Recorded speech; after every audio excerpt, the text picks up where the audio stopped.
আসসালামু আলাইকুম। ওয়ালাইকুম সালাম। ভাতিজা কি অবস্থা, ভালো আছো? আলহামদুলিল্লাহ, তুমি ভালো আছো? আছি আলহামদুলিল্লাহ।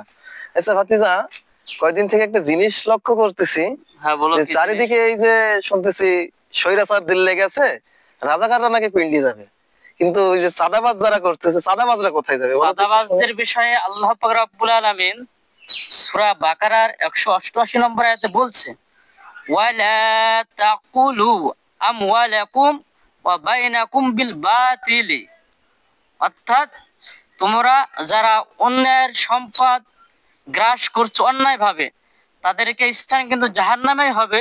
শুধু তাই নয়, বুখারী শরীফের হাদিসে বলা হচ্ছে, তোমরা যদি এক বস্তা পরিমাণ মাটিও আত্মসাৎ করো কারো কাছ থেকে, তাহলে সেটা কিয়ামতের ময়দানে তোমাদের গলার মধ্যে লটকিয়ে দেওয়া হবে।